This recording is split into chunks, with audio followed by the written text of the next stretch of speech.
The engine gave one final pathetic cough before dying completely, leaving Zara Thorne stranded in absolute darkness on a road that shouldn't exist. She'd taken what Google Maps promised was a shortcut, desperate to reach the interstate before her phone died along with everything else in her rapidly deteriorating life. The job interview in the city had gone poorly. Her ex-boyfriend had texted during the drive to inform her he was keeping the apartment they'd shared, and oh, by the way, he'd been seeing her former best friend for 3 months. And now her ancient sedan had betrayed her on a stretch of cracked asphalt that wound through woods so thick they swallowed the moonlight whole. Zara gripped the steering wheel, fighting the urge to scream or cry or both. She was 24 years old, supposedly an adult, and yet here she sat in a dead car at midnight like the opening scene of every horror movie ever made. Her phone showed 1% battery and 0 bars of service. Perfect. Absolutely perfect. She grabbed the device anyway and tried the flashlight, grimacing when the weak beam illuminated nothing but empty road and pressing trees. No streetlights, no houses, no signs of civilization whatsoever. How had she even ended up here? The GPS had gone haywire about 20 minutes back, the screen glitching and resetting before finally directing her down this godforsaken path. Movement in the distance caught her eye. No. Not movement, a light, dim and golden, barely visible through the trees to her left. Zara's heart hammered against her ribs. A light meant people. People meant help, or at least a working phone and maybe a tow truck number. She shoved open her car door and stepped onto the road, her flats crunching against gravel and dead leaves. The October air bit through her thin blazer, and she hugged herself as she walked toward the light. The trees seemed to lean inward, branches forming a canopy that blocked out the stars. Her phone died just as she pushed through the tree line, plunging her into darkness broken only by that distant glow. The woods opened onto an expanse of wild grass, and Zara stopped breathing. An estate rose before her, massive and impossible. Not a house, an actual Gothic manor. All dark stone and soaring towers and leaded glass windows that reflected the moonlight like dragon scales. A wrought iron fence at least 12 feet tall surrounded the entire property, its gate flanked by stone pillars topped with carved ravens. The gate itself was a masterwork of twisted metal formed into patterns that hurt to look at too long, as if the iron remembered being alive. This couldn't be real. Estates like this didn't exist in rural Pennsylvania. They existed in European countryside, in period dramas, in dark fairy tales where girls who wandered into the woods never came home. Zara approached the gate slowly, half convinced the entire structure would vanish like a mirage. But the iron stayed solid under her tentative touch, cold enough to sting. Beyond the gate, a stone path wound through manicured gardens toward the manor's entrance, where warm light spilled from tall windows. Someone was home, someone was awake. She searched for a buzzer or intercom, but found nothing. The gate had no visible lock, just an ornate latch that looked purely decorative. She reached for it anyway, then jerked her hand back when footsteps echoed from the path. A figure emerged from the shadows between the gate and the house. Zara's breath caught. The man walking toward her moved like liquid shadow, each step deliberate and soundless despite the gravel path. He wore black from head to toe, a tailored shirt that probably cost more than her car, dark trousers, and a long coat that swept around him like wings. But it was his appearance that rooted her to the spot. His skin was pale as porcelain, luminous in the moonlight, and his hair fell past his shoulders in a cascade of pure white that seemed to glow against the darkness. High cheekbones, a sharp jaw, full lips set in a neutral expression that somehow conveyed both boredom and intense scrutiny. And his eyes, even from 15 feet away, Zara could see they were wrong. Too bright, too aware, the color of fresh blood. He stopped on the other side of the gate and studied her with the patience of someone who had nowhere to be and all the time in the world to get there. "You're trespassing." His voice rolled through the night like distant thunder, accented with something old world that Zara couldn't place. Eastern European, maybe, but softened by centuries into something unique. My car broke down." Zara hated how small her voice sounded. She straightened her spine and tried again. "I'm sorry to disturb you, but I need to call for help." My phone died, and there's no service out here anyway. Do you have a phone I could use? The man tilted his head slightly, and Zara had the unsettling sensation of being examined like a curious specimen. His gaze traveled from her face down to her muddy flats and back up again, lingering on the pulse point in her throat for a fraction too long. Where is your vehicle? On the road, maybe a quarter-mile back that way. She gestured vaguely behind her. It just died. The engine's been making weird noises for weeks, but I couldn't afford to fix it, and now. She stopped, realizing she was rambling to a complete stranger who probably didn't care about her financial problems. You shouldn't be out here alone. He said it matter-of-factly, without concern or judgment. A simple statement of truth. Yeah, well, it's not like I planned this. Frustration bled into her words. Look, I just need to make one phone call. I'll wait by my car for the tow truck. I won't bother you. Silence stretched between them. The man's red eyes glittered in the darkness, reflecting light that shouldn't exist. Finally, he reached forward and grasped the gate. It swung open soundlessly. Come inside. He turned without waiting for her response and walked back toward the manor. Zara hesitated. Every instinct screamed at her to run, to take her chances in the woods, to do literally anything except follow a strange, pale man with red eyes into a Gothic mansion at midnight. But the rational part of her brain, the part that had always gotten her into trouble, argued that running wouldn't help. She was stranded in the middle of nowhere with no phone and no transportation. The nearest town was probably miles away. She could freeze to death out here before sunrise. And besides, the man hadn't actually threatened her. He was odd, certainly. Unsettling. But he'd opened the gate and offered shelter. She stepped through the entrance before she could change her mind. The gardens were immaculate, she realized as she hurried to catch up with her host.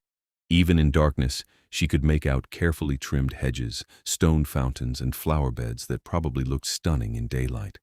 The whole estate had an air of timeless wealth, the kind that came from old money and older blood. The man reached the manor's entrance, massive double doors made of black wood and carved with more of those painful patterns, and pushed them open. Light and warmth spilled out.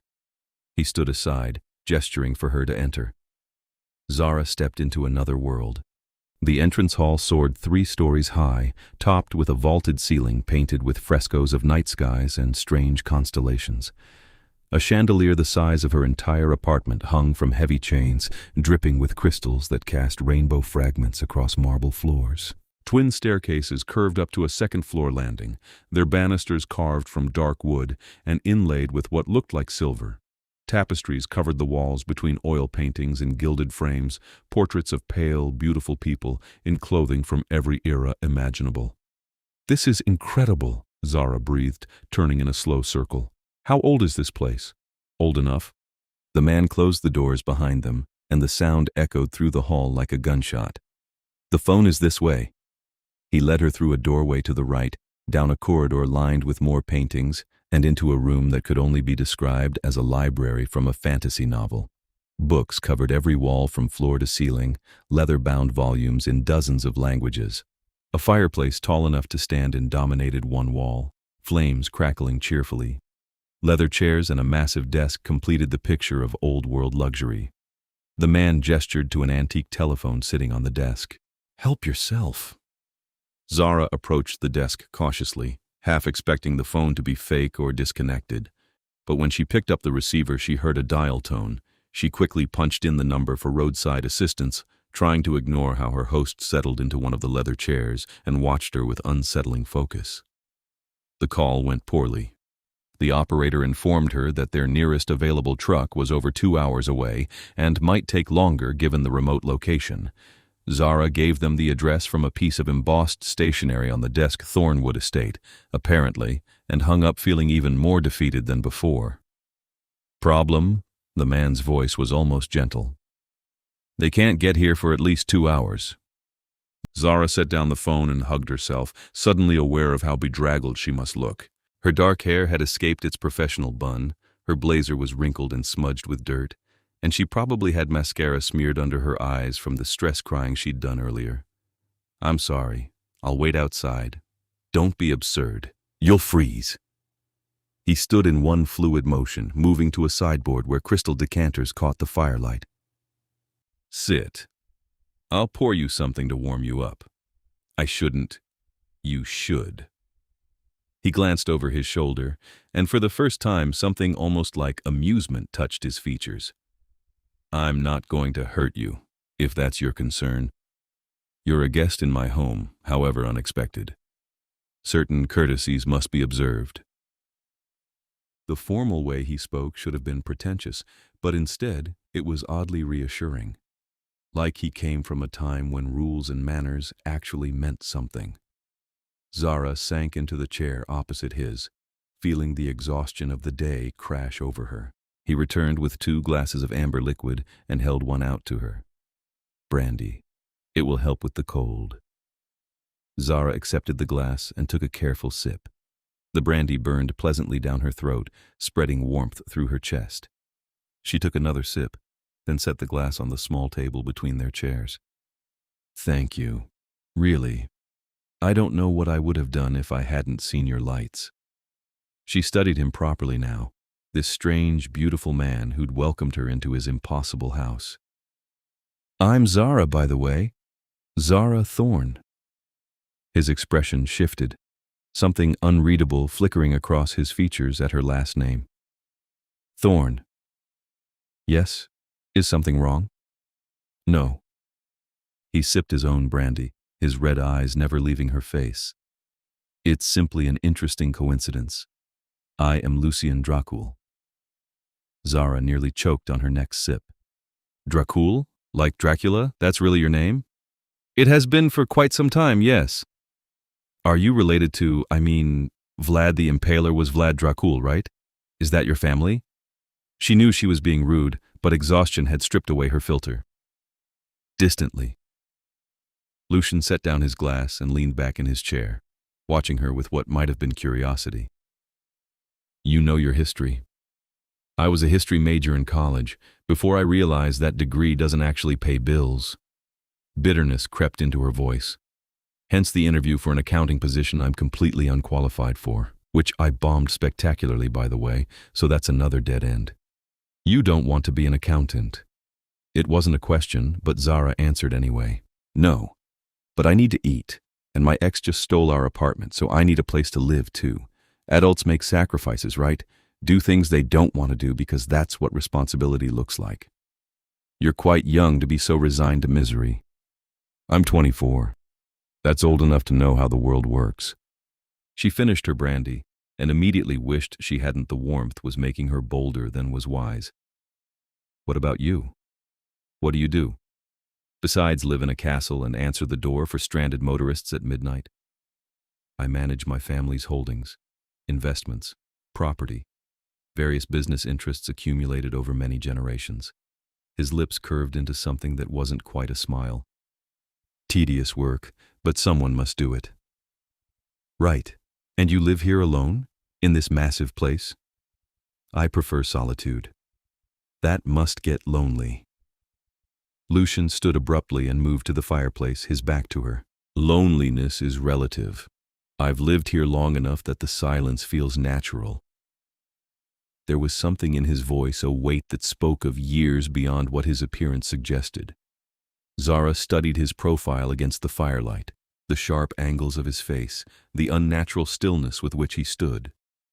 Pieces were clicking together in her mind, ridiculous pieces that couldn't possibly form the picture they were forming. How long have you lived here? She asked carefully. A very long time. Lucian. She waited until he turned to face her. Why are your eyes red? The silence that fell was absolute. Even the fire seemed to quiet, flames dancing without sound. Lucian regarded her with an expression that was suddenly completely unreadable. You're observant. You're avoiding the question. Perhaps because the answer will frighten you. Zara's heart hammered, but she kept her voice steady. I'm already sitting in a Gothic mansion with a man named Dracul who has red eyes and skin like marble. I think I've already figured out the answer. I'm just asking if I'm crazy. You're not crazy. Lucian moved closer, each step measured. He stopped in front of her chair, close enough that she had to tilt her head back to maintain eye contact. I am what you think I am. What your rational mind is trying very hard to explain away as impossible. Say it. Why? So you can run screaming into the night? His voice had dropped lower, almost hypnotic. I've given you shelter and warmth. I've been courteous. I've done nothing to threaten you. Does a label change any of that? It changes everything. Zara stood, which was a mistake. It brought her even closer to him. She could feel cold radiating from his body, an absence of heat that marked him as fundamentally other.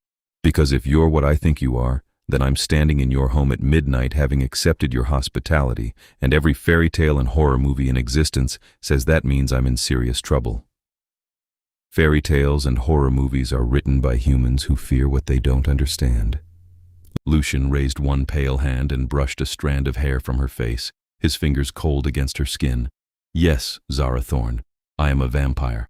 I have been for over 8 centuries, and you are standing in my home at midnight, quite alone, with no one who knows where you are. She should have run, should have screamed, should have done literally anything except stand there meeting his blood-red gaze while her heart tried to break out of her chest. Are you going to hurt me? No. Are you going to drink my blood? His expression shifted into something almost amused. Not without permission. That's not funny. It wasn't meant to be. I follow certain rules, certain laws that govern my kind. One of those laws is that I cannot feed from an unwilling human, cannot even touch you without consent in truth. The moment you entered my home, you became my guest. That status is sacred. Zara processed this, her mind racing. So I'm safe, as long as I'm your guest. Completely. And when I leave? The protection ends when you cross back through the gates. He stepped back, giving her space. But I have no intention of pursuing you. I didn't lure you here, Zara. Your car died of natural causes, and you sought help of your own free will. I simply provided it. Why? Why help me at all? Why not just let me walk past? Lucian returned to his chair and retrieved his brandy, studying the amber liquid. Would you believe simple kindness? From a vampire? No. Fair enough. He took a slow sip. Then perhaps curiosity. It's been a long time since anyone stumbled across this estate. The roads are usually quite good at directing people away. Your GPS brought you here? It glitched and then showed this road. I thought it was a shortcut. Interesting. He seemed to be speaking more to himself than to her. The estate's protections shouldn't have allowed that, unless what? Nothing. Merely thinking aloud. His attention returned to her fully, and Zara felt the weight of his focus like a physical thing. You should sit back down. The tow truck won't arrive for some time, and you're exhausted. I can see it in every line of your body. He was right. The adrenaline was wearing off, leaving her shaky and drained. Zara sank back into the chair, drawing her legs up beneath her. This is insane. I'm having brandy with a vampire in his castle library while waiting for roadside assistance. My life has officially become a surrealist novel. Is it so terrible? The library is comfortable, the brandy is excellent, and the company is... He paused, something playful entering his expression. Well, you'll have to judge that for yourself. Despite everything, Zara laughed. The sound surprised her, bubbling up from somewhere beneath the fear and exhaustion. You're not what I expected. What did you expect? I don't know. Something more monstrous, I guess. More threatening. You're very calm. I'm over 800 years old. If I couldn't maintain composure, I would have gone mad centuries ago. He leaned forward slightly. But don't mistake calm for harmless. I am very much a predator, Zara. That doesn't change simply because I choose to follow rules and treat guests with courtesy. That's supposed to make me feel better. It's supposed to make you understand what you're dealing with. I don't want your fear, but I do demand your respect. Something in his tone sent a shiver down her spine, not terror exactly, but awareness. This creature before her had lived through empires rising and falling, had witnessed history that she'd only read about in books, commanded power she couldn't begin to comprehend, and yet He sat here sharing brandy with her like it was the most natural thing in the world. Why did you open the gate yourself? The question emerged before she'd consciously formed it. A man like you, sorry. A vampire like you must have servants or staff or something. Why come to the gate personally? Lucian was quiet for a long moment. I sensed you standing there, heard your heartbeat, your breathing, the sound of your hand against the iron. And I was curious. About what? About why the protections let you through. About why a thorn would appear at my gates on the night of a new moon. He set down his glass and steepled his fingers beneath his chin. Tell me, Zara, what do you know about your family history? Not much. My parents died when I was 10. Car accident. I was raised by my grandmother until she passed 2 years ago. She never talked much about our family tree. Your grandmother's name? Eloise Thorne. Why? Something flickered across Lucian's features. Recognition, maybe, or surprise. Eloise. Yes, I knew an Eloise Thorne many years ago, very many years ago. Zara sat up straighter. You knew my grandmother? If it's the same woman, then yes, though she would have been young then, barely older than you are now. He stood and moved to one of the bookshelves, running his fingers along the spines until he found what he wanted.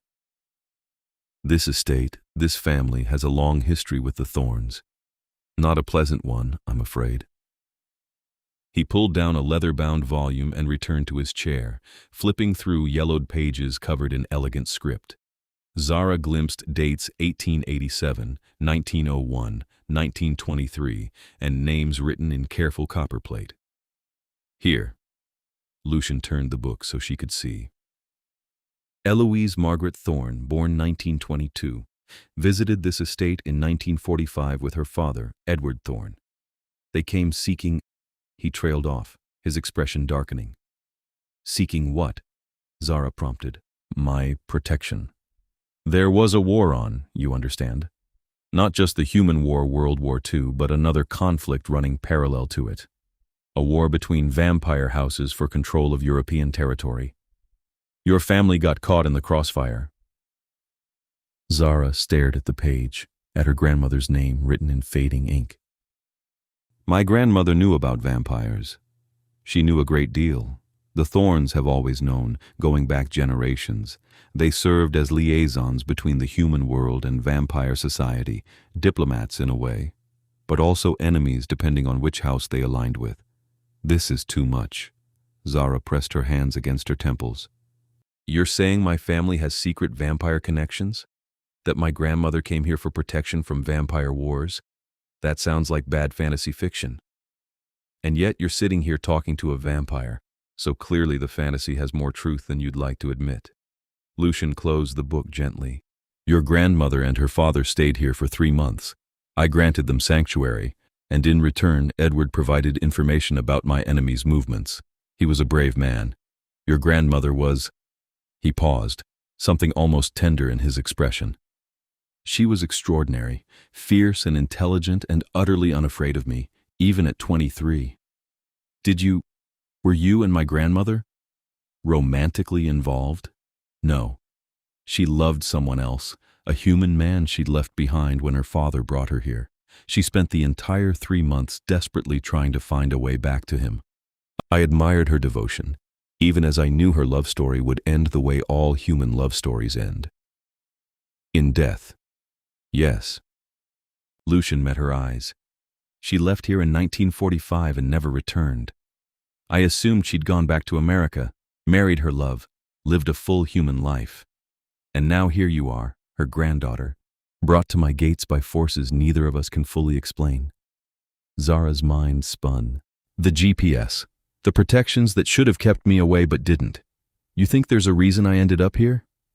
I think fate has a sense of irony. Or perhaps your grandmother's bloodline still carries some connection to this place, some tie that the estate recognizes.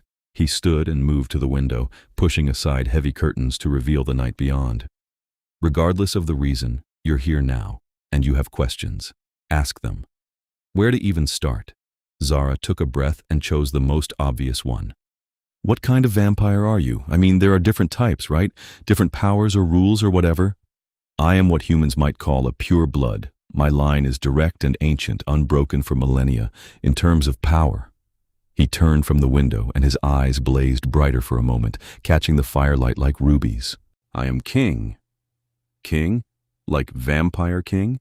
You actually use that title? Among my kind, yes. I rule what humans would call a kingdom, though our territory doesn't conform to mortal borders or maps. I have subjects, laws, responsibilities. It's not so different from any other monarchy, save that ours exists in shadow. And you just, what, hang out in Pennsylvania ruling vampires from your Gothic mansion? A hint of a smile touched his lips. This estate is one of many properties. I travel as needed. But this place is home, has been for nearly 2 centuries now. It serves as neutral ground, a place where vampire houses can meet and negotiate without fear of ambush or betrayal. The protections that shield it are ancient and powerful. The protections that let me through. Yes. Which suggests that whatever brought you here wanted you inside these walls. He moved closer, and Zara fought the urge to shrink back. I need to know if anyone sent you. If any vampire or human with knowledge of our world told you to come here. No, I swear. I've never even heard of vampires being real until tonight. I thought you were myths. Lucian studied her face with an intensity that made her feel transparent. Finally, he nodded. I believe you. Which means we have a mystery on our hands. We? You came to my home seeking help. You are your grandmother's granddaughter, which means you carry Thorne blood and all the complicated history that entails. And someone or something has gone to great lengths to bring you here. He held out one pale hand. That makes this my concern. So yes, we. Zara stared at his outstretched hand. Taking it would mean, what, exactly? Partnership with a vampire king? Involvement in a world she'd never known existed? Common sense screamed at her to refuse, to wait for her tow truck and run as far away as possible, but she'd spent her whole life playing it safe. Going to the right schools, choosing the practical major, dating the acceptable boyfriend, pursuing jobs that made sense on paper. And where had it gotten her? Broke and alone and miserable, with nothing to show for all that caution except a broken car and a broken heart. Slowly, she reached out and placed her hand in his. His fingers closed around hers, cool and strong. The contact sent a jolt through her, not quite electric, but close awareness, connection, something clicking into place like a key in a lock. Well then, Zara Thorne. Lucian's voice had dropped to a near whisper, intimate and dangerous. Welcome to a world you never knew existed. Try not to die. Before she could respond to that deeply unsettling statement, a bell chimed somewhere in the depths of the manor. Lucian released her hand and turned toward the door, his expression shifting into something cold and alert. Stay here, he commanded, then vanished. One moment he was standing in front of her, the next he was simply gone. No blur of motion, no chance to track his movement. Just there, then not there. Okay, Zara whispered to the empty room. That's not terrifying at all. She moved to the library door and opened it a crack, peering into the hallway. Voices drifted from the direction of the entrance hall, Lucian's distinctive accent, and at least 2 others speaking rapidly in a language she didn't recognize. It sounded old, formal, nothing like the European languages she'd heard before. Against her better judgment, Zara crept down the hallway toward the voices. She kept close to the wall, moving as quietly as possible on the marble floors. The entrance hall came into view, and she ducked behind one of the massive columns that supported the second-floor landing. 2 figures stood with Lucian near the main doors. Both were as pale as he was, with the same distinctive white hair that seemed to mark them as vampire nobility. One was a woman who looked like she'd stepped out of a Renaissance painting, wearing a gown of deep crimson that pooled on the floor around her. The other was a man in modern clothing, a sharp suit that probably cost more than Zara's car was worth, even before it died. You cannot simply declare neutrality, Lucian. The woman's voice was sharp, accented with something that sounded vaguely Italian. The houses are demanding allegiance. You must choose a side. I am king. Lucian's voice carried absolute authority. I don't choose sides. I enforce the laws and maintain the peace. If the houses want to tear themselves apart over territorial disputes, that is their concern. They will not drag my kingdom into their petty squabbles. Petty? The male vampire stepped forward, and Zara caught the flash of elongated fangs. 3 pure bloods are dead, Lucian. Murdered by hunters who somehow knew exactly where to find them and when they would be vulnerable. This goes beyond territorial disputes. Someone is betraying our kind to the humans. Then find the traitor and execute them. You don't need my permission or my assistance. We need your resources, your network, your... The woman cut him off with a sharp gesture. We need you to care, old friend. This affects all of us. If hunters are organizing, if they've found a way to track us, then perhaps we've grown too comfortable, too visible. Lucian's tone softened slightly. Isabella, Matthias, I understand your concerns, but I will not be drawn into a conflict that will inevitably escalate into open war. The last time our houses went to war, we lost hundreds of our kind and exposed ourselves to human attention we spent decades deflecting. I will not allow that again. You won't have a choice if the hunters come for you. Let them come. The temperature in the hall seemed to drop 10 degrees. I've survived 800 years of humans trying to kill me. I'm not concerned about a few hunters with wooden stakes and holy water. Your arrogance will be your downfall, Matthias growled. My arrogance is well earned. Lucian gestured toward the doors. Now leave, both of you. This conversation is over. You can't dismiss us like, I am king. I can dismiss whomever I please. Red light flickered in Lucian's eyes, and even from her hiding spot, Zara felt the wave of power that emanated from him. It pressed against her like a physical force, making it hard to breathe. Leave my estate, now. The 2 vampires exchanged glances, then bowed stiffly and turned toward the door. Isabella paused halfway there and looked back at Lucian. There are rumors, she said quietly. Whispers that you're harboring someone, a human with connections to the old families. Zara's heart stopped. I harbor no one. Lucian's voice was perfectly neutral. And rumors are just that, rumors. Tell the houses to focus on finding their traitor instead of inventing conspiracies about my private affairs.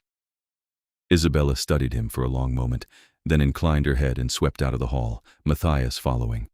The heavy doors closed behind them with a boom that echoed through the space.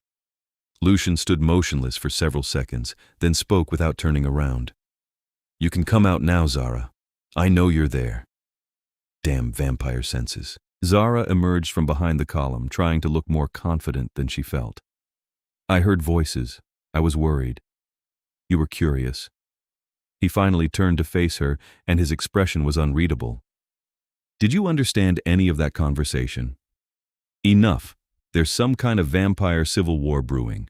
Hunters are killing vampires, and apparently people know I'm here even though I just arrived. The estate is warded, but wards can only do so much against determined enemies. If Isabella heard rumors... He moved toward her, his movements almost too quick to follow. This complicates matters. What matters? I'm just a random human who broke down on your road. Why would anyone care? Because nothing about you is random. Your bloodline, the timing of your arrival, the fact that the protections allowed you through all of it suggests something larger at play. Lucian grasped her shoulders gently, his red eyes boring into hers. I need you to tell me the truth. Has anything unusual happened to you in the past few months? Strange dreams? People following you? Inexplicable feelings of being watched? Zara opened her mouth to say no, then stopped. There was... maybe. I thought I was being paranoid. Tell me. For the past few weeks, I've felt like someone was watching me. Not all the time, just occasionally. Usually at night when I was walking home from work or running errands.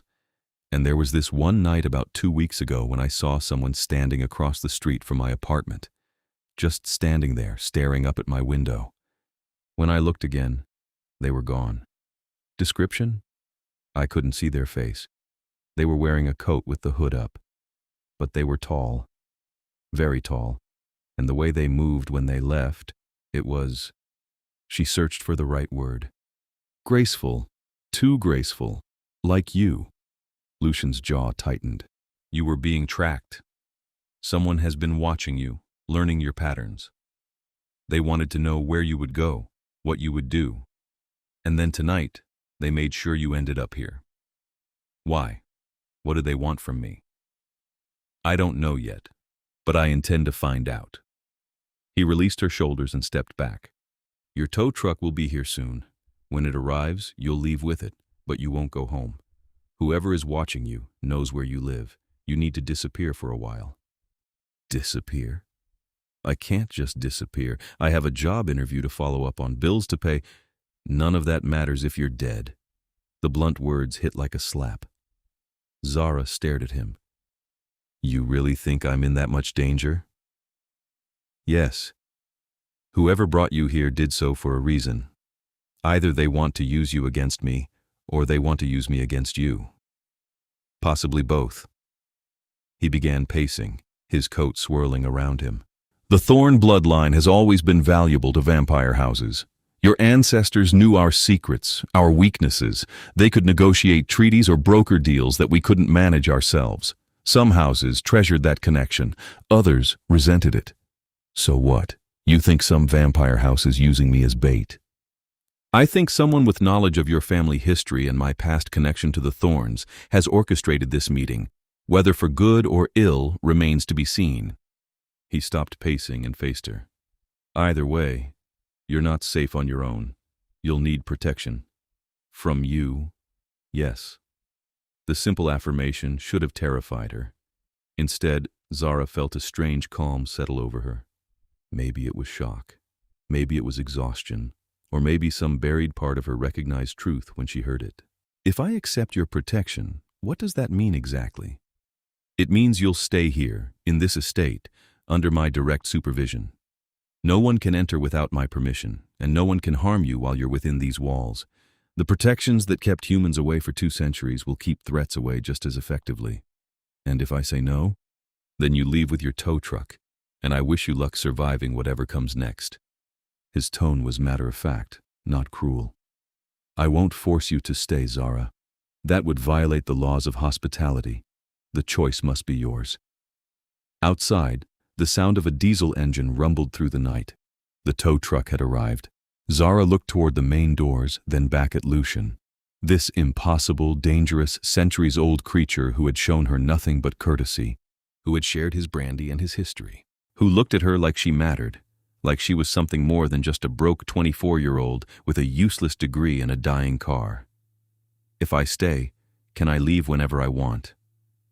Yes. You won't be a prisoner, but I would strongly advise against leaving until we've identified the threat and neutralized it. How long will that take? Days, weeks, I can't say for certain. The engine noise grew louder. The tow truck driver would be at the gates any moment, probably confused about why a Gothic mansion existed in the middle of nowhere.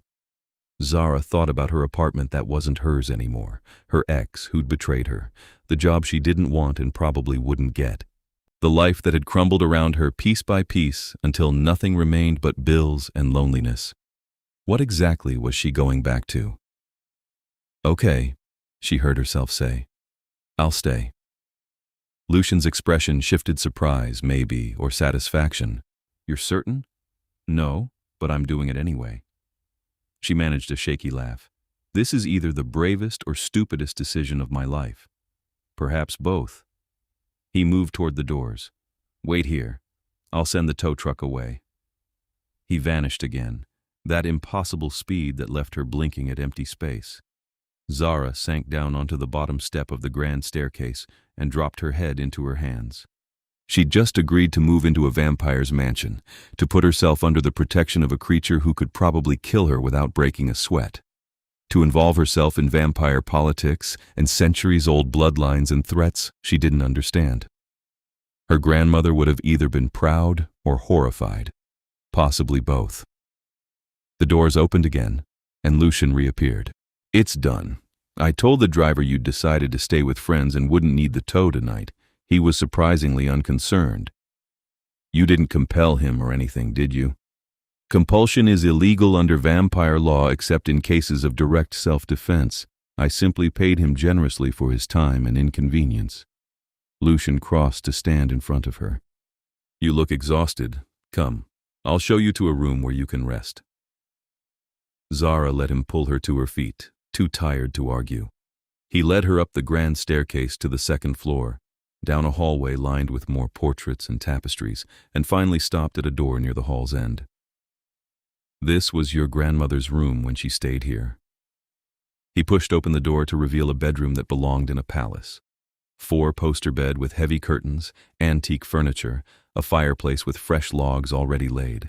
I've kept it maintained over the years. I'm not certain why. Sentiment, perhaps. You liked her. It wasn't a question. I respected her. There's a difference. He gestured into the room. You'll find clothing in the wardrobe. It's not modern, but it will fit well enough until we can arrange for something more suitable. The bathroom is through that door. If you need anything, pull the cord by the bed and someone will come. Someone? You have staff? A few. Human, mostly. They know what I am and serve willingly. You're in no danger from them. He stepped back into the hallway. Try to sleep, Zara. Tomorrow we'll begin sorting out this mess. Lucian? She caught his arm before he could leave, then immediately wondered at her boldness. His skin was cold beneath her fingers, smooth as marble. Thank you for helping me. You didn't have to. He looked down at where her hand rested on his arm, then back to her face. Something ancient and hungry flickered through his red eyes, gone so quickly she might have imagined it. Sleep well, Zara Thorne. May your dreams be kind. Then he was gone, and she was alone in a room that had belonged to her grandmother 70 years ago, in a mansion full of vampires and secrets and dangers she couldn't name. Zara closed the door, leaned against it, and finally let herself cry great shuddering sobs that shook her whole body. For her grandmother, who'd lived through this same terror and survived. For her parents, who'd died never knowing the truth about their family history. For herself, lost and scared and clinging to the hope that she'd made the right choice. Eventually, the tears stopped.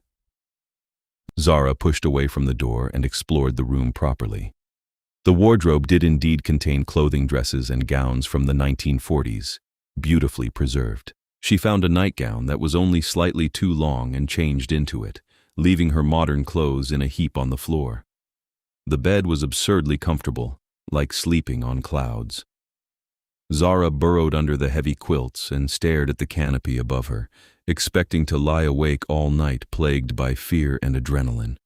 She was asleep within minutes. She dreamed of white hair and red eyes, of cold hands and warm brandy, of a voice like distant thunder promising protection and danger in equal measure. When she woke, sunlight was streaming through the windows, and someone was knocking softly at her door. Zara sat up groggily, momentarily disoriented by the unfamiliar room. Then memory crashed back the broken car, the mansion, Lucian.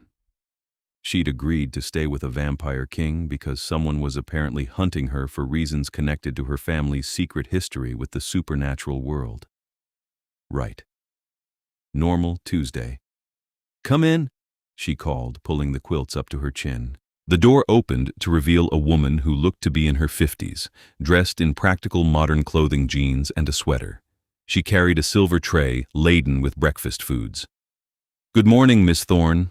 I'm Margaret. I manage the household for Master Lucian. She set the tray on a small table by the window. I've brought you breakfast.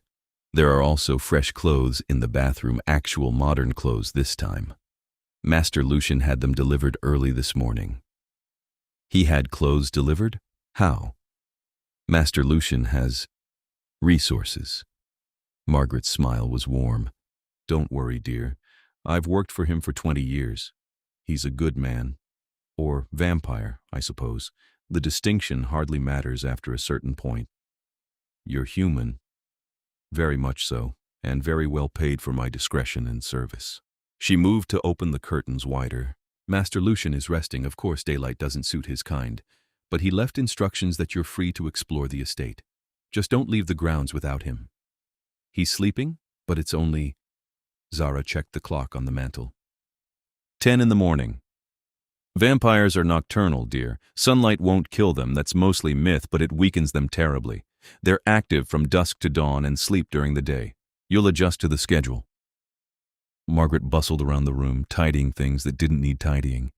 "Now eat your breakfast before it gets cold. The bathroom is stocked with everything you should need. If you want anything else, just let me know. I'll be in the kitchen most of the day."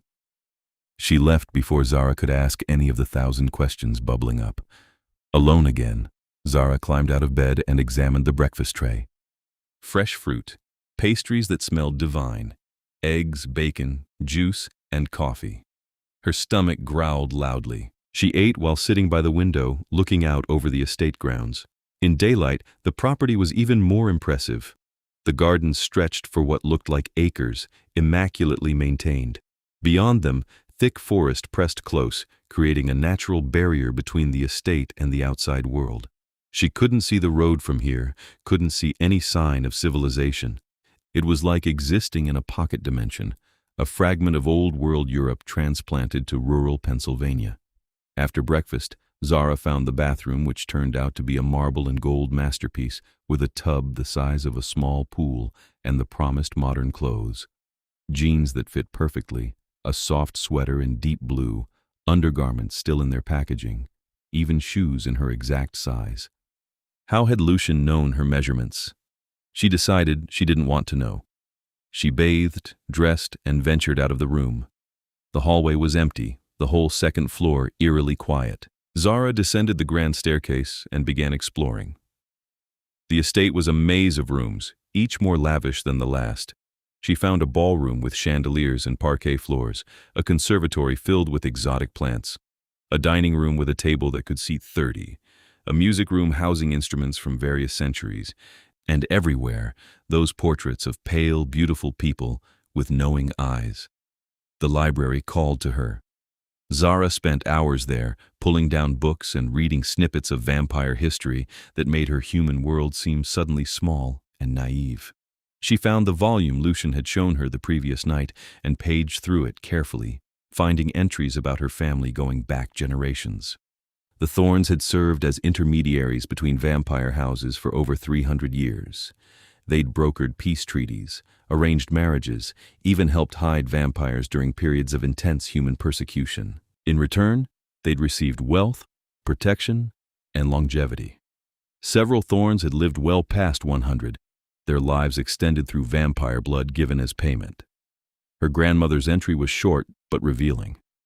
Eloise Margaret Thorne had arrived at Thornwood Estate in May 1945 with her father, seeking sanctuary from a vampire house that wanted to use them to access Lucian's territory. Lucian had granted protection in exchange for information. Eloise had stayed 3 months, then left to return to America and marry Thomas Green, a human soldier who'd survived the war. Zara's grandfather. She'd known him only briefly before he died when she was 8, a quiet man who'd loved her grandmother fiercely. Had he known the truth about his wife's past? About the supernatural world she'd been born into? Your grandmother never told him. Zara spun around to find Lucian standing in the library doorway. He wore different clothes, dark trousers, and a white shirt that made his pale skin luminous, and his white hair was tied back with a simple leather cord. In the afternoon light filtering through the windows, he looked almost human. Almost. You're awake. Margaret said you'd be sleeping until evening. I was, but I felt you moving through my home and decided to check on you. He entered the library, his red eyes scanning the books scattered across the desk where she'd been reading. Found something interesting? My family history, apparently, though it's hard to believe any of this is real. She held up the leather volume. According to this, my ancestors have been involved with vampires since the 1600s. The Thornes have always been exceptional. Your ancestor, Rebecca Thorne, saved my predecessor from hunters in 1647. As gratitude, he granted her family permanent protection and established the liaison tradition. It served both our peoples well. Until someone decided to use that history against us. Yes. Lucian took the book from her and set it aside. I've spent the day making inquiries, calling in favors, pressing contacts. I still don't have answers, but I have suspicions. Such as, there's a faction within vampire society that wants to return to the old ways, before laws and treaties and cooperation with humans. They believe we should rule openly, take what we want through force rather than negotiation. They call themselves the sanguis vera, the true blood. That sounds ominous. It's meant to. They're extremists, zealots who think the rest of us have grown weak by integrating with human society. They've been gaining influence over the past decade, particularly among younger vampires who've never known a world where our kind was hunted to near extinction. Lucian began pacing, his movements controlled but agitated. If the sanguis vera has learned about your connection to me through your grandmother, they might see you as a tool, either to force me to support their cause or to eliminate you and sever the historic tie between vampire royalty and the Thorne line. That's insane. I'm nobody. I didn't even know vampires existed until yesterday. You're not nobody. He stopped in front of her, close enough that she could feel the cold radiating from him. You're the last direct descendant of the Thorne line. Your parents are dead. You have no siblings. If you die, the bloodline ends. 300 years of alliance and tradition erased. And that matters to vampires? It matters to me. His voice dropped lower. The Thornes have always honored their word. They kept our secrets when keeping them meant risking their own lives. They stood between us and destruction more than once. I won't allow their line to end because extremists want to make a political point. The intensity in his red eyes made Zara's breath catch. She'd seen that expression before, in the library last night when he'd offered his hand. Protection and possession mingled together, two sides of the same coin. So, what do? We wait. Let the sanguis vera make the next move while I strengthen the estate's defenses and gather intelligence. Sooner or later, they'll reveal themselves. And when they do... His smile was cold and terrifying. I'll remind them why crossing a king is a death sentence. Zara should have been frightened by the casual way he discussed killing. Instead, she felt safer than she had in months. This creature, this vampire king with red eyes and ancient power, had claimed her as his responsibility. She was under his protection, and something instinctive in her recognized that protection as absolute. How long have you been alone here? The question emerged before she could stop it. Lucian's expression shifted. Why do you ask? Margaret said she's worked for you for 20 years. The other staff I've glimpsed today are all human. No other vampires. You live in this massive estate with servants but no equals, no companions. That seems... She searched for the right word. Lonely. Vampires don't experience loneliness the way humans do. That's not an answer. He studied her for a long moment. I've been alone in the ways that matter for most of my existence. Vampire relationships are complicated. We're territorial, possessive, and immortal. Love becomes, he gestured vaguely, difficult to sustain across centuries. Most of my kind prefer casual arrangements or periodic companionship rather than permanent attachment. What about you? I prefer solitude to the complications that come with letting someone close. But something in his tone suggested that was a rationalization rather than truth. Zara stepped closer, drawn by impulse she didn't fully understand. You miss my grandmother. I hardly knew her. But you kept her room exactly as she left it. You've maintained this entire estate partly as a monument to the Thornes. You opened the gate yourself when you could have sent servants or ignored me entirely. She met his red gaze without flinching. You're not as solitary as you pretend. Careful, Zara. His voice carried warning. You're making assumptions about a creature you've known for less than 24 hours. Am I wrong?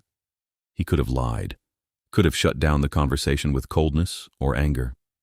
Instead, he reached out and touched her face, his fingers cold against her warm skin. My kind forms attachment slowly.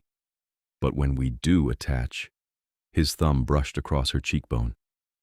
It's absolute, consuming, dangerous for everyone involved. You should be wary of drawing that kind of attention. Maybe I'm tired of being careful. The words hung between them, heavy with implications neither was quite ready to name. Lucian's hand dropped away and he stepped back, breaking the spell. You should eat dinner. Margaret will have something prepared. I need to make more calls. Reach out to contacts on the East Coast. He was already moving toward the door. Stay inside tonight. The full moon is 2 weeks away, but there are other things that hunt after dark besides vampires. Wait! Zara followed him. Can I help? With the investigation or whatever you're doing? I can't just sit around reading while you work. You're not trained for this world. Then train me. Teach me what I need to know. I'm a fast learner, and if this is about my family history, then I have a right to be involved. Lucian paused in the doorway. You'll get hurt. I'm already in danger just by existing. At least, let me be useful. He turned back, and something like approval flickered across his features. Your grandmother said almost the exact same thing when I tried to keep her locked away for her own safety. She was furious with me for a week. What did you do? I gave her a task. Let her feel like she was contributing rather than just being protected. He considered Zara thoughtfully. Can you do research? Sort through documents and identify patterns? I was a history major. Research is literally what I was trained for. Then come with me. I'll show you what we're dealing with. He led her deeper into the estate, down a staircase she hadn't noticed during her earlier exploration. The stairs descended into darkness, lit by torches that sprang to life as they passed. Magic, Zara realized. Real magic. Not tricks or illusions, but actual supernatural power. They emerged into what could only be described as a war room. Maps covered the walls, not modern maps, but hand-drawn charts showing vampire territories across the globe. Pins in various colors marked locations, connected by string to form patterns. A massive table dominated the center, covered in papers and books and what looked like surveillance photographs. This is how I track threats and maintain order. Lucian moved to the table and began sorting documents.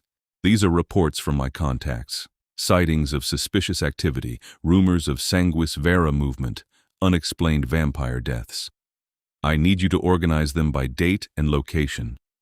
Look for patterns, places where the sanguis vera has been most active, times when their attacks seem coordinated. Zara approached the table and picked up one of the reports. It was written in elegant script, describing a vampire elder found dead in Prague with a wooden stake through the heart and a symbol carved into his forehead. The symbol looked like interlocking triangles forming a star. Is this their mark? Yes. They leave it on their victims as a signature, a warning. Lucian joined her at the table, standing close enough that his shoulder brushed hers. That elder was 2,000 years old. One of the few pure bloods older than I am. His death sent shockwaves through our world. When did it happen? 3 weeks ago, right around the time you started feeling watched. The timing wasn't coincidental. Zara set down the report and began sorting through others, organizing them into piles by location and date. Lucian worked beside her, occasionally explaining context or pointing out details she'd missed. They fell into an easy rhythm, and Zara found herself relaxing despite the dark subject matter. Hours passed. Margaret appeared at some point with food for Zara and blood for Lucian. He drank it from a crystal glass like wine, and Zara tried not to think too hard about where it came from. They worked until the piles of reports had been organized into a map of sanguis vera activity spanning 3 continents. There, Zara pointed to a cluster of pins in the northeastern United States. They've been active in this region for the past 2 months. 5 incidents, all within 100 miles of here. I see it. Lucian leaned over the table, studying the pattern. They're converging, moving toward something or someone. Toward me? Possibly, or toward Thornwood itself. He straightened and pulled out his phone, somehow incongruous, seeing a vampire king use modern technology. I need to call a meeting of the local houses. If the sanguis vera is operating in my territory, the other vampires need to know. Will they help you? They'll help themselves, but their self-interest aligns with mine in this case. He was already dialing. Go back upstairs. Get some rest. Tomorrow night we'll... He stopped mid-sentence, his expression going utterly still. Zara heard it a second later, an alarm blaring somewhere above them, sharp and piercing. What is that? The perimeter wards. Someone's breached the estate grounds. Lucian's red eyes blazed brighter. Stay here. Don't leave this room no matter what you hear. Lucian. but he was already gone, moving with that impossible speed. Zara was left alone in the war room with the alarm shrieking and her heart trying to break out of her chest. She lasted maybe 30 seconds before her curiosity and fear outweighed caution. Zara ran for the stairs and climbed them two at a time, emerging into the main level of the estate. The alarm was louder here, joined by sounds of combat from somewhere outside, crashes and shouts, and something that might have been thunder except the sky had been clear. Against every shred of common sense, Zara ran toward the noise. She found Lucian in the entrance hall, standing between the main doors and the rest of the house. The doors were open, revealing chaos beyond. Figures fought in the courtyard, vampires, she realized, pale and fast and brutal, at least 6 of them against Lucian, who moved like violence incarnate. He didn't fight so much as flow through his opponents, each movement precise and devastating. One vampire lunged at him. Lucian caught the attacker's wrist and twisted. There was a sound like breaking branches, and the vampire crumpled. Another came from behind. Lucian spun and drove his hand through the attacker's chest, pulling back with the vampire's heart clutched in his fist. It was horrifying and beautiful and completely inhuman. But the attackers kept coming. Too many. Even a vampire king could be overwhelmed by numbers. Zara looked around desperately for something, anything she could use to help. Her eyes landed on an ornamental sword hanging on the wall, decorative but real, the blade gleaming. She grabbed it without thinking and ran toward the door. "Zara, no!" Lucian's shout barely registered. She cleared the threshold, and immediately an attacker broke off from the main group, turning toward her with fangs bared and red eyes wild. The vampire was female, beautiful and terrible, her white hair streaked with something dark. Blood. "The Thorne girl," the vampire hissed. "Perfect!" She lunged. Zara swung the sword purely on instinct, no technique, no training, just blind panic given form. The blade connected with the vampire's shoulder, cutting deep. The vampire screamed, stumbling back. Lucian appeared between them before the creature could recover, and suddenly the vampire's head was no longer attached to her body. Both parts hit the ground and began dissolving into ash. "I told you to stay inside!" Lucian grabbed Zara's arm and pulled her back toward the house. "You needed help! I needed you safe!" He shoved her through the doorway just as another vampire appeared from the shadows, moving impossibly fast toward them. This one was different. Older, more powerful. His red eyes glowed with ancient fury, and when he smiled, his fangs were stained crimson. "Lucian Dracul, the king who stands alone." The vampire's voice carried across the courtyard. "Did you truly think you could harbor the Thorne girl without consequences?" "Casimir." Lucian's voice dropped to a growl.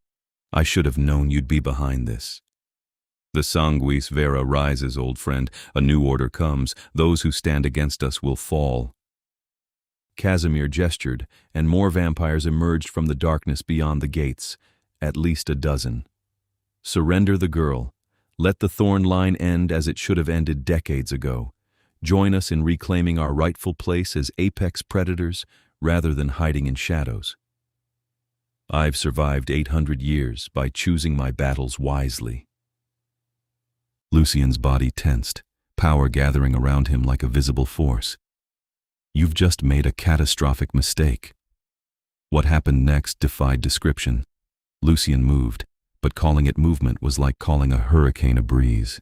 He became a blur of violence too fast for human eyes to track properly. Vampires fell like wheat before a scythe. Blood and ash filled the air. Casimir tried to counter, tried to match Lucian's speed, but the difference between them was absolute. Lucian wasn't just strong, he was king for a reason. In less than a minute, every attacking vampire was dead or fleeing into the night. Casimir himself lay on the ground, Lucian's hand wrapped around his throat. "You broke the oldest law," Lucian said, his voice echoing with power. "You violated the sanctity of neutral ground. You attacked my guest under my protection." He squeezed, and Casimir's eyes went wide with terror. "There is no punishment sufficient for such offense, but I'll start with your life." "The sanguis vera will not forget," Casimir choked out. "Good. Let them remember what happens to those who challenge me." Lucian's hand tightened. There was a sickening crack, and Casimir's body went limp. A moment later, it dissolved into ash that scattered on the wind. Silence fell over the courtyard. Lucian stood amid the carnage, covered in blood that wasn't his own, breathing hard despite not needing to breathe. Slowly, his red eyes found Zara standing in the doorway. "You could have been killed." His voice shook. "Do you understand that? If I'd been a second slower, if Casimir had reached you, but you weren't, I'm fine."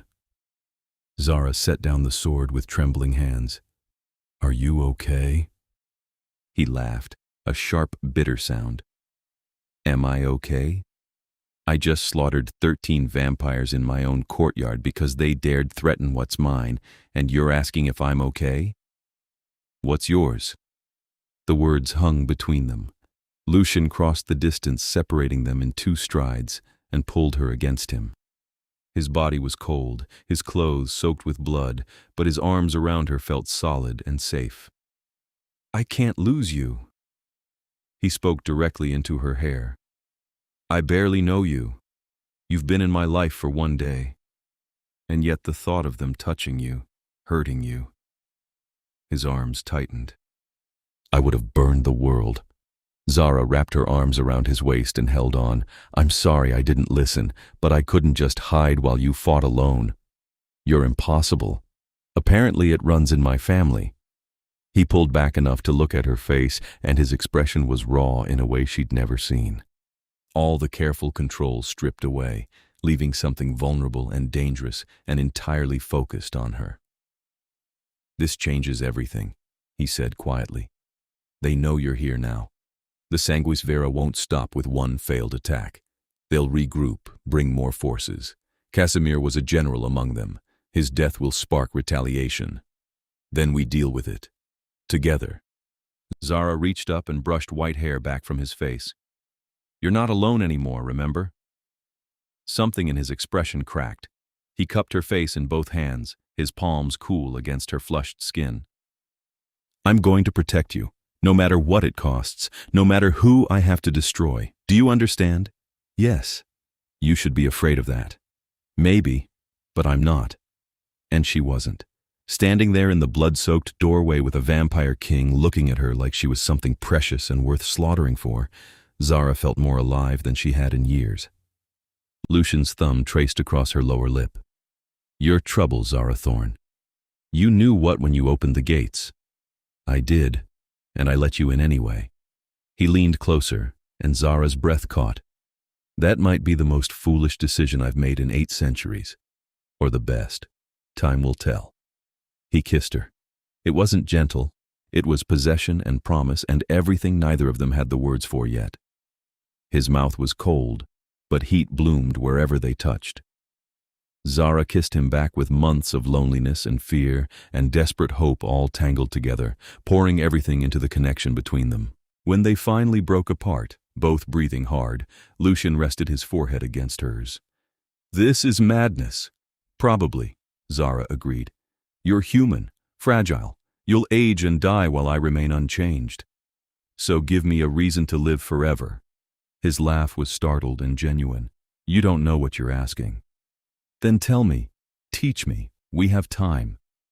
She pulled back enough to meet his red eyes. "Don't we? If I have anything to say about it, we have centuries." He kissed her again, softer this time. "But first, we survive. The Sanguis Vera won't stop, and now they know you mean something to me. They'll use that knowledge to strike where it hurts most. How do we stop them? We don't stop them. We destroy them." Lucian's expression hardened into something ancient and merciless. "I've been playing at peace for too long, letting extremists gain power because I thought they'd burn themselves out. But they've crossed a line. They've threatened my kingdom, violated my hospitality, and endangered you. That demands a response." "What kind of response?" "War." He said it simply. "I'll call in every favor, activate every alliance. The old houses that still remember honor will answer, and we'll tear the Sanguis Vera apart root and branch until nothing remains but ash and memory." It should have terrified her, this casual discussion of war and destruction. But Zara had read enough history, both human and vampire, to understand that some evils couldn't be negotiated with. Sometimes violence was the only language monsters understood. Tell me how I can help. You can stay alive. Stay safe. Let me. I'm not a damsel who needs locking away. Zara cut him off. I know I'm new to this world. I know I'm not a fighter, but I'm smart, and I'm capable, and I'm not going to hide while everyone else risks themselves for me. So tell me how I can actually contribute. Lucian studied her for a long moment. Your grandmother said almost exactly that. What did you tell her? That she was stubborn and foolish and entirely too brave for her own good. His expression softened. Then I put her to work as my liaison with the human authorities. She had a gift for persuasion, for making people believe cover stories that defied logic. She saved dozens of vampire lives by redirecting human attention away from our world. I can do that, or something similar, whatever you need. What I need is for you to survive this. He touched her face gently. But I'm beginning to realize that keeping you locked away would destroy something essential in you, and I find I can't bear that thought. So what does that mean? It means tomorrow night you'll attend the meeting I'm calling. The local houses need to see you, need to understand what's at stake. Your presence will make the threat real in a way my words alone cannot. Will that be dangerous? For me, I mean? I'll be there. Anyone who moves against you moves against me. His smile was cold. And after tonight's display, I suspect everyone will remember why challenging a king is suicide. Zara shivered, though not from cold. You're terrifying when you want to be. I'm always terrifying. I just choose not to display it constantly. He glanced toward the courtyard, where the ash of their enemies scattered in the wind. Come, we should go inside. There's cleaning to do and wards to strengthen. The next attack won't come immediately, but we should prepare nonetheless. They spent the rest of the night securing the estate. Lucian walked the perimeter, reinforcing magical protections that Zara could feel but not see tingles of power that made her hair stand on end. She helped where she could, mostly by staying close and asking questions that Lucian answered with surprising patience. By the time dawn threatened the horizon, they were back in the library. Lucian had washed the blood away and changed clothes. He looked refined and controlled again, but Zara had seen beneath that mask now, had witnessed the monster that lived under the civilized exterior. She found she wasn't afraid of it. You should sleep, Lucian said, pouring himself another glass of blood. The sun will be up soon and I need to rest. Tomorrow night will be complicated. I don't think I can sleep. My brain won't stop spinning.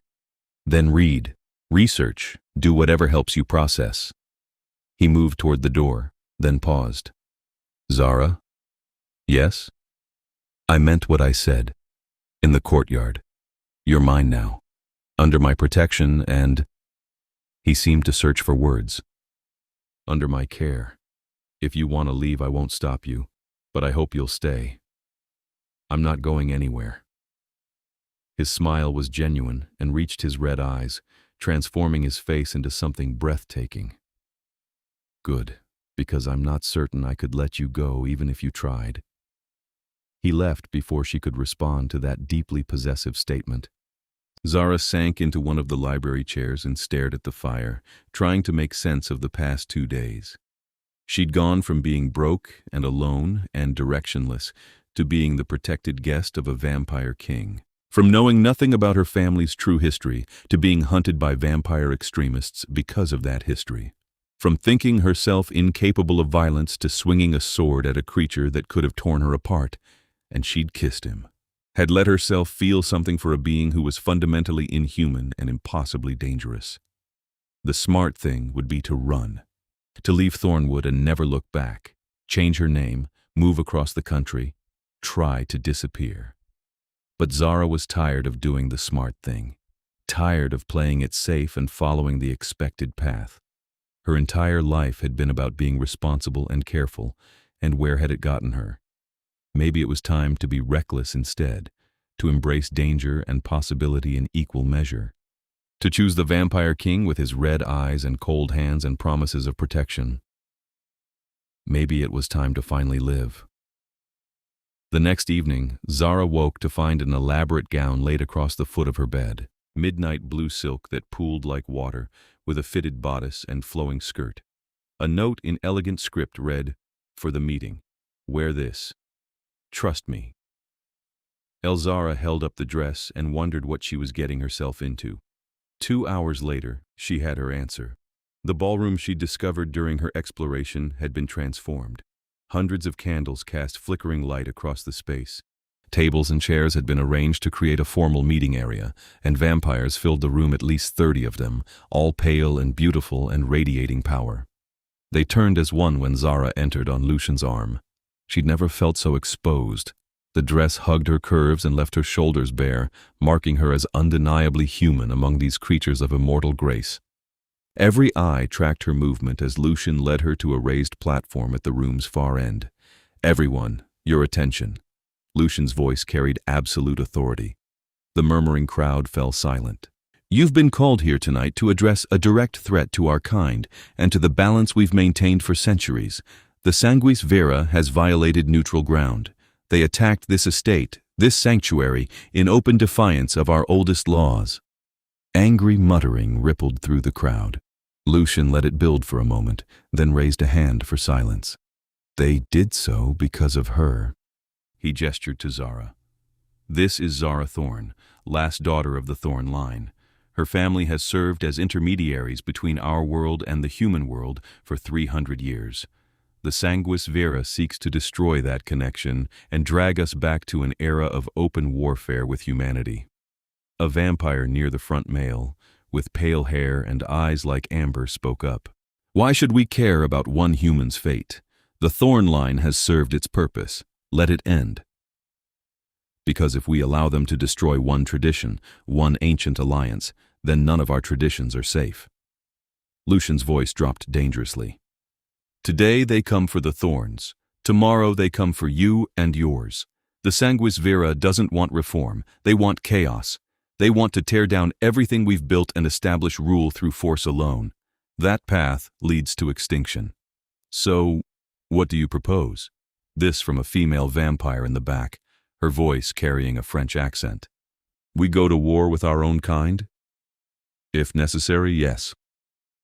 Lucian's eyes blazed. "But I'm offering you a choice first. Stand with me. Help me eliminate the Sanguis Vera threat, or stand aside and pray they don't come for you next." "And the girl?" The amber-eyed vampire gestured at Zara. "What is she to you? Why risk war for one human?" Lucian's hand tightened on Zara's arm. "She is under my protection. That should be reason enough." "But it's not, is it?" The vampire smiled coldly. "We can all sense it. She means more to you than simple protection. You've claimed her." The room erupted. Vampires speaking over each other in a dozen languages, arguing and gesturing. Zara caught fragments bonded to a human. Madness. Unprecedented. Lucian let the chaos continue for exactly 10 seconds, then released a pulse of power that drove everyone back a step. "Enough!" His voice echoed with command. "My personal attachments are my own concern. What matters is the threat. The Sanguis Vera will not stop with this estate. They'll target every vampire who's integrated with human society, every house that values law over anarchy. We can fight them divided and fall separately, or we can stand united and crush them. Choose." Silence fell. The vampires exchanged glances, and Zara could practically see alliances forming and dissolving in real time. These were ancient creatures used to Byzantine politics and careful calculation. Asking them to commit to open conflict was no small thing. Finally, a vampire stepped forward, one of the oldest looking in the room, with silver-white hair and eyes like ice. "I am Konstantin Volkov, elder of the Eastern Houses. I remember the last great war between our kind. I remember how many we lost, how close we came to revealing ourselves to humanity at large. I will not see that repeated." He inclined his head to Lucian. "You have my support, my king. My house will stand with you." One by one, other vampires stepped forward. Not all of them, several left the ballroom without pledging support, but enough. By the time the meeting ended, Lucian had assembled a coalition of 15 houses, representing nearly 200 vampires across the eastern United States. It was, he explained to Zara later, more than he'd dared hope for. "They're afraid. he said as they walked through the garden in the hours before dawn. The sanguis vera represents everything we've spent centuries trying to move beyond. If they succeed in overthrowing the current order, every vampire will be forced to choose between joining them or dying. That's a powerful motivator. What happens now? Now we gather intelligence, find the sanguis vera strongholds, identify their leadership. His hand found hers as they walked. And then we strike hard enough that they never threaten our world again. How long will that take? Weeks, maybe a month, possibly longer. He stopped and turned to face her. Which means you'll be confined here for the duration. I know that's not what you want to hear. It's fine. Zara squeezed his hand. I don't exactly have anywhere else to be. And besides, she stepped closer. There are worse places to be stuck. Are there? His lips curved into a smile. Even with a vampire king as your jailer? You're not my jailer, you're... What was he? Protector, certainly, but also something more, something she didn't have words for yet. You're someone who matters, to me. That's enough for now. Lucian pulled her against him, his arms wrapping around her waist. You're too trusting. I'm a monster, Zara. I've killed thousands over my existence. I will kill thousands more before I'm done. You should be repulsed. Maybe, but I'm not. She met his red gaze steadily. I see what you are, all of it. The monster and the king and the lonely man who's been alone for too long. And I'm choosing to be here anyway. Why?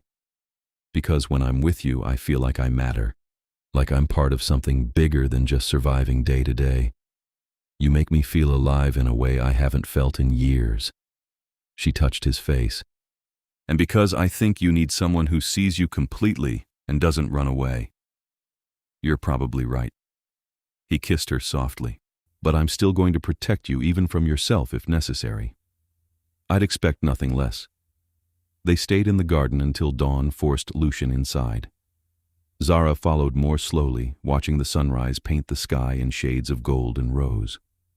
Somewhere out there, the sanguis vera was planning their next move. Somewhere out there, danger waited. But here, in this impossible estate with its vampire king and ancient secrets, Zara felt oddly safe. More than safe, she felt like she'd found something she hadn't known she was missing. She felt like she'd found home. The next few weeks passed in a strange rhythm. Days spent researching vampire history and helping coordinate intelligence efforts. Evenings with Lucian, talking and planning and slowly growing closer. Nights watching him work, seeing the king in action as he maneuvered his forces into position. He taught her about vampire society, the houses and territories, the laws that govern their kind, the delicate balance between integration and secrecy. She taught him about the modern world, the parts of humanity he'd missed while hiding in his Gothic estate. They found surprising common ground in their love of history and their shared sense of isolation, and slowly, inevitably, they fell. Not the desperate infatuation of new romance, but something deeper. Understanding built on long conversations and shared danger. Trust earned through consistency and vulnerability. Companionship forged in the spaces between words. 3 weeks after the attack, Lucian's network identified a sanguis vera stronghold in an abandoned factory complex outside Philadelphia. The assault was swift and brutal. Lucian led 50 vampires in a coordinated strike that left no survivors among the extremists. He returned to Thornwood covered in blood and ash, exhausted in a way Zara had never seen. She helped him clean up, washing blood from his hair and holding him when the weight of what he'd done threatened to crush him. I hate this, he confessed in the dark of his bedroom the first time she'd been invited into his private space. The killing, the war. I've spent 200 years trying to build something better, and now I'm right back where I started, bathed in blood and surrounded by death. You're protecting your people. Sometimes that means making hard choices. Is that what you tell yourself? To make it easier to care about a killer? I tell myself that you're doing what needs doing, that monsters sometimes have to fight monsters, and that the world is more complicated than heroes and villains. She brushed white hair back from his face. You're not evil, Lucian. You're just old and tired and trying to protect something worth protecting. He pulled her down beside him, his cold body pressed against her warmth. "Stay with me, tonight. I don't want to be alone." Zara stayed. Nothing happened beyond holding and eventual sleep, but somehow it felt more intimate than any physical act could have been. Lucian, ancient and powerful and terrifying, letting himself be vulnerable in her arms, trusting her with his exhaustion and his doubt. When she woke the next evening, she found him watching her with an expression that made her breath catch. "What?" "I'm trying to remember the last time I felt at peace." His fingers traced patterns on her shoulder. "It's been centuries. But here, now, with you." He shook his head. "You've changed everything, Zara Thorne. Is that good or bad? I'm not certain yet. Ask me in another century. Will we have a century? If I have any say in it, we'll have 100 centuries." He leaned down and kissed her.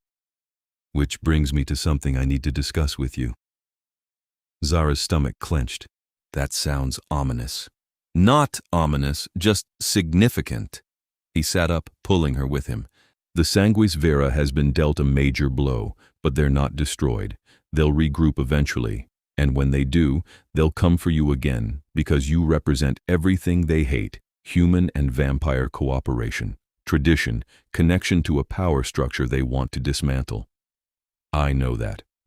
What you don't know is that there's a way to protect you, permanently, to make you untouchable by any vampire who values their life." His red eyes bored into hers. "I can transform you, make you vampire, grant you immortality and power, and a place in my world that can never be contested." Zara's heart stopped. "You're offering to turn me?" "I'm offering you a choice: remain human, with all the fragility that entails, or become something more. Live alongside me not as a protected pet, but as an equal. Share eternity rather than just a few brief decades. That's—" She couldn't find words. "That's a huge decision." "I know, which is why I'm not asking for an answer now. Think about it. Consider what you'd be giving up and what you'd gain. Talk to Margaret if you want a human perspective. She chose to remain mortal after 20 years of service, so she understands both sides. Have you ever transformed someone before?" "Twice. Once in the 14th century she was dying of plague, and I couldn't bear to let her go. Once in the 19th he was a scholar who wanted to continue his research indefinitely. Both are still alive as far as I know. Both made their own way eventually, as is right. You didn't keep them with you. Transformation creates a bond, but it doesn't guarantee love or compatibility. They were companions for a time, then went on to other things. I bore them no ill will." His hand found hers. "But with you, I hope for something different, something permanent, if you choose this." Zara's mind spun with possibilities and implications. Immortality, power, a place in this hidden world, but also giving up sunlight, human food, the possibility of children, becoming a predator who needed blood to survive. "I need time. Take all the time you need. The offer doesn't expire." He kissed her forehead. "Whatever you choose, you'll be safe here for as long as you want to stay. That doesn't change." Over the following week, Zara wrestled with the decision. She talked to Margaret, who explained her choice to remain human. She'd loved a man in her youth and wanted to live out her natural span before joining him in whatever came after. She talked to the other vampires who frequented Thornwood, hearing stories of transformation, both joyful and regretful. And she talked to Lucian, asking every question she could think of. What would transformation feel like? How long would it take? Would she change personality-wise, or would she still be herself? Could she ever go back? He answered everything with patient honesty. Yes, transformation hurt, 3 days of agony as her body died and reformed. No, she couldn't reverse it. Immortality was permanent. Yes, she'd still be herself, but enhanced, stronger, faster, sharper. Her emotions would intensify and she'd need to learn control. Blood would call to her and she'd need to learn to feed without killing. "I'll teach you everything," he promised. "You won't face any of it alone." 2 days before the final assault on the Sanguis Vera leadership, the strike that would end the war once and for all, Zara made her decision. She found Lucian in the war room, studying maps and deployment plans. "I want to do it. I want you to transform me." He went very still. "You're certain?" "Yes. I've thought about nothing else for a week, and I keep coming back to the same realization I don't want to leave. Not this world, not this life, not you. I want centuries, not decades. I want to learn everything and be part of something ancient and extraordinary." She moved closer. "I want forever. With you." Lucian pulled her into his arms and held her so tightly she could barely breathe. "You understand what you're agreeing to, the bond that will form between us? You'll be mine in ways that go beyond simple relationship, tied to me for eternity." "I know, and I'm choosing it anyway." She pulled back enough to meet his red eyes. "When?" "After the final battle. After the Sanguis Vera leadership is destroyed and the threat is eliminated. I want you safe and secure before we begin the transformation. 3 days of vulnerability is 3 days too many while enemies remain." "How long until the battle?" 2 nights. We have their location confirmed. The coalition is ready. We go in at midnight, hit them before they can scatter." His expression was grim. "It will be bloody, vicious. The Sanguis Vera will fight to the death rather than surrender. Be careful. Always." He kissed her deeply. "And when I return, we'll begin your new life. Together." The night of the battle, Zara waited in Thornwood's library, surrounded by books and trying not to imagine all the ways things could go wrong. Margaret kept her company, bringing tea and sympathy in equal measure. "He'll be fine," the older woman said. "I've seen Master Lucian survive things that would have killed anyone else. He's stronger than you can imagine. He's also facing dozens of enemies who want him dead. He's faced worse, and he has the coalition fighting alongside him this time. Trust him, dear. He's been doing this for 800 years. The waiting was torture. Hours crept past with agonizing slowness. Dawn came and went. Day faded into evening, and still no word. Then, just after sunset, the library door opened. Lucian stood there, covered in blood and ash, but alive. Whole. Behind him, several coalition vampires lingered, equally battered but triumphant. "It's done," he said simply. "The Sanguis Vera leadership is destroyed. The extremists are scattered and broken. It's over." Zara ran to him, throwing her arms around his neck despite the blood. "You're okay. You're actually okay. I promised I would be." He held her tightly. "And I keep my promises." The coalition vampires stayed long enough to report the battle had been vicious but decisive. The Sanguis Vera's leadership was dead, their stronghold destroyed. The few survivors had fled in different directions, leaderless and demoralized. It would be years, possibly decades, before they could reorganize into any meaningful threat. After everyone left, Lucian cleaned up and returned to Zara. "Are you still certain about transformation?" "More certain than I've been about anything in my life." "Then we begin tonight." He took her hand. "Come with me." He led her to his private chambers, to a room she hadn't seen before. It was simple compared to the rest of the estate, just a bed and some basic furniture. But the walls were covered in protection symbols, and power thrummed through the space. "This is where transformations happen. The wards will keep you safe while your body changes, keep any predators from being drawn to your vulnerability." He guided her to the bed. "Lie down. Try to relax." Zara did as instructed, her heart hammering. "What happens now?" "Now I feed you my blood. Not much, just enough to start the change. Then the transformation begins." He sat beside her and bit into his own wrist, dark blood welling up. "Once you drink, there's no going back. Are you absolutely certain?" "Yes." He held his wrist to her lips.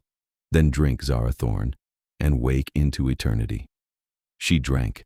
The blood was cold and tasted like metal and something else, something indefinable. Power, ancient and overwhelming. It burned down her throat and spread through her body like liquid fire. Lucian pulled his wrist away and held her as the transformation began. Pain hit like a tsunami. every cell in her body screaming as it died and reformed, her heart beating slower, slower, then stopping entirely. Her lungs struggling for air they no longer needed, bones breaking and healing stronger, muscles tearing and rebuilding enhanced. She tried to scream but couldn't, tried to beg for it to stop, but no words came. There was only pain and darkness and Lucian's voice, distant and steady, talking her through each wave of agony. "I'm here. You're not alone. Hold on to me. Just hold on." She held on. 3 days of torture. 3 days of dying by inches. 3 days of Lucian never leaving her side, his cool hands on her burning skin, his voice anchoring her to sanity. And then, finally, it ended. Zara opened her eyes to a world transformed.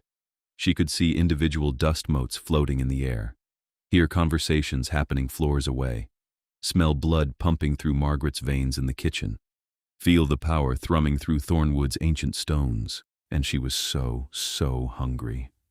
Easy. Lucian was there immediately, helping her sit up. The hunger is normal, overwhelming at first, but you can control it. I'll teach you. He produced a crystal glass filled with blood human. She knew instinctively. She could smell it, could almost taste it on the air. He handed it to her and guided the glass to her lips. "Drink slowly. Let your new senses adjust." She drank. The blood was ambrosia, better than anything she'd tasted in her human life. Warmth spread through her cold body, feeding the hunger and sharpening her already heightened senses. When the glass was empty, Zara looked at Lucian with new eyes, literally new, she realized, when she caught sight of herself in the mirror across the room. Her skin had gone pale as moonlight. Her dark hair seemed to carry hints of silver, and her eyes blazed red, just like Lucian's. "I'm beautiful," she whispered, stunned. "You were always beautiful. Now you simply look the way you were always meant to." Lucian cupped her face tenderly. "Welcome to immortality, Zara. Welcome to my world." She kissed him, and it was different than before. Stronger, more intense. She could feel the bond between them now, a connection that went deeper than blood or love. They were linked, intertwined, two parts of a greater whole. "I can feel you," she breathed against his lips. "I know. It works both ways. You're in here now." He pressed a hand over his heart. "Forever. Is this what you wanted?" "This is everything I wanted." He kissed her again, deeper. "My companion, my equal, my queen, if you'll accept the title." "Queen?" She pulled back, startled. "I'm king. You're bonded to me through transformation and love both. That makes you royal by default. Unless you'd prefer a different title?" His eyes danced with amusement. "Princess? Duchess? Lady? Queen is fine." She laughed, the sound bright and clear. "God, this is insane. I went from being a broke college graduate to a vampire queen in less than 2 months. Life tends to move quickly when vampires are involved." He pulled her to her feet. "Come. You need to learn to walk all over again. Your strength and speed have increased exponentially. Breaking things is an inevitable part of the first few weeks." He was right. Zara spent the next week learning to control her new body. She broke 3 doorknobs, shattered a teacup, and accidentally put her hand through a wall before she learned to moderate her strength. Speed was easier, she took to it naturally, zipping through Thornwood's halls in a blur. Feeding was the hardest part. The hunger was constant at first, overwhelming. Lucian taught her to hunt, not kill, never kill, but to find willing donors or take small amounts from many sources. Margaret volunteered first, sitting calmly while Zara bit tentatively into her wrist and drank just enough to take the edge off. "Not so bad," Margaret said when it was done. "Master Lucian is much more efficient. You'll get better with practice." The coalition vampires returned to formally acknowledge Zara as queen. It was a simple ceremony. She stood with Lucian in the ballroom, while each house representative bowed and pledged loyalty. Afterward, there was a celebration that lasted until dawn, vampire and human servants mingling freely. Konstantin Volkov, the elder who'd been first to pledge support, pulled Zara aside near the end of the night. "You've done something remarkable, young queen. You've given Lucian a reason to care again. I've known him for 600 years, and I've never seen him look at anyone the way he looks at you." "I love him," Zara said simply. "I know. We all know. The bond radiates from both of you." He smiled, his ice blue eyes warm. "Use that love wisely. You have centuries ahead of you. Make them beautiful." Weeks turned into months. Zara grew stronger, more confident in her new form. She took to vampire politics with surprising ease, her history background giving her insight into centuries of complicated alliances and feuds. She became Lucian's true partner in ruling, offering perspectives he'd never considered and connections he'd overlooked, and they were happy. Not the uncomplicated happiness of fairy tales, but the real, hard-won happiness of two people who'd found each other against impossible odds. They fought occasionally, two strong-willed people disagreeing about strategy or approach. They struggled with the bond sometimes, learning to balance individual autonomy with their connection, but they worked through it together. One night, 6 months after her transformation, they stood together on Thornwood's highest tower, watching the stars wheel overhead. "Do you regret it?" Lucian asked quietly. "Giving up mortality? Your old life?" Zara considered the question seriously. "Sometimes I miss sunlight, and human food. I know blood is better now, but I still remember chocolate cake fondly." She leaned into him. "But no, I don't regret it. This life, this world, it's worth the trade. Even when it's difficult? Especially then. Nothing worth having comes easily." She turned to face him. "Besides, I have forever to learn to appreciate the night. And I have you. That's more than most people get in a dozen lifetimes. You're remarkable. Has anyone told you that recently? You tell me every day. Then I'll tell you again. You're remarkable, Zara Thorne, queen of vampires, love of my very long life." He kissed her softly. "Thank you for choosing this. For choosing me. Thank you for opening the gates. Best decision I've made in 8 centuries. They stood together as the night deepened around them, two immortal figures watching the world turn. Somewhere in the darkness, new threats would eventually emerge. New challenges would test their bond and their rule, but they would face them together, forever. Years passed in the way they do for immortal beings, simultaneously fast and slow. Zara grew into her power, becoming a force in vampire politics.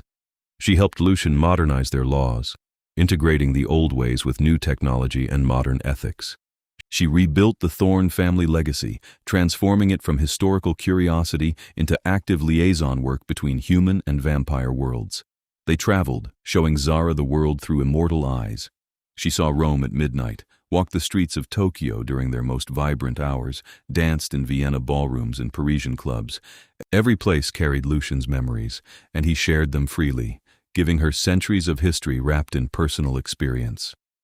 Some nights were quiet, reading together in the library or working side by side in the war room. Other nights were grand, hosting balls for the coalition or negotiating treaties with distant houses. All of it felt right, felt like exactly where she belonged. 20 years after her transformation, they stood again at the gates where it had all begun. Zara had asked to see the spot, to remember the moment her life changed. "My car died here," she said, pointing to a stretch of road that had been repaved but still followed the same path. "Right there. I was terrified and alone and convinced I was going to freeze to death. I heard you from the house, your heartbeat, your breathing. Something in it called to me." Lucian wrapped his arms around her from behind. "I still don't know if it was fate or magic or simple chance. Does it matter? No, it led us here. That's enough." He kissed her temple. "Do you ever wonder what would have happened if you'd driven past? If the GPS hadn't glitched and brought you here? I'd probably still be broke and miserable, working some job I hated and wondering why I felt so empty." She turned in his arms. "You saved me, Lucian. Not just from the sanguis vera or from danger, but from a life half-lived. You gave me purpose and passion, and forever. I'll never stop being grateful for that. I love you, Zara. Have I mentioned that today? Only twice. You're slipping." He laughed and kissed her. "Then I love you, I love you, I love you. There, now we're at 5. I'll aim for 10 before the sun rises. They returned to Thornwood hand in hand. Two vampires who'd found in each other something rare and precious. Love that transcended time and death and every obstacle fate had thrown at them. In the entrance hall, Margaret was waiting. She was in her 70s now, still sharp as ever, but finally slowing down. "There's a call for you, Your Majesties. The European Coalition wants to discuss new alliance terms. Tell them we'll call back in an hour." Lucian didn't release Zara's hand. "Tonight, we're taking time for ourselves." Margaret smiled knowingly and withdrew. Lucian led Zara up the grand staircase, past her grandmother's old room, to their private chambers. The room had evolved over the years, still elegant but more personal now, filled with photographs and mementos of their travels together. "You know what tomorrow is?" Lucian asked as they settled together in front of the fireplace. "Wednesday. It's the anniversary of the night you arrived. 20 years to the day since your car died outside my gates." Zara blinked. "I didn't realize. Time moves differently now." "It does, but some moments are worth marking." He reached into his pocket and pulled out a small box. "I had this made for you." Inside was a ring, white gold, inlaid with rubies that matched their eyes. The design incorporated both their house symbols, a merging of the Dracul line with the Thorne heritage. "We've been bonded since your transformation," Lucian said softly. "But I wanted to mark it in the human tradition as well. Zara Thorne Dracul, my queen and my love, will you marry me?" She laughed through sudden tears. Yes, vampires could cry, though they rarely did. "We're already married by vampire law. We've been ruling together for 2 decades. What does a human ceremony add?" "Choice. You chose transformation, chose this life, chose me. I want you to choose this too, not because bond or fate or circumstance demands it, but because you want to." His red eyes were vulnerable. "Choose me again, Zara. Every day. Forever." "Yes." She let him slide the ring onto her finger. "Yes to all of it. Today and tomorrow and every day after. I choose you, Lucian Dracul, for eternity." He kissed her, and in that kiss was every promise they'd ever made. Protection and passion, trust and truth. Love that transcended death because they'd beaten death together. They married quietly 3 months later, a small ceremony in Thornwood's garden with Margaret and the coalition elders as witnesses. Vampire and human traditions blended seamlessly, creating something uniquely theirs. And they lived. Decades became centuries. The world changed around them, technology advancing and societies evolving, but Thornwood remained a constant, a sanctuary, a home. They faced challenges, new vampire factions, human governments discovering the truth about their world, internal political struggles. But they faced them together, 2 halves of one ruling power, complementing and strengthening each other. Zara never stopped being grateful for that night her car died outside the dark estate, for the vampire king who'd opened the gates himself, for the choice she'd made to stay, to transform, to embrace a life she never could have imagined. Sometimes, when the night was quiet and they stood together watching the stars, Lucian would ask if she was happy. And every time Zara's answer was the same. "More than I ever thought possible. You gave me forever, and I plan to spend every moment of it loving you." That was always enough, more than enough. It was everything. The end.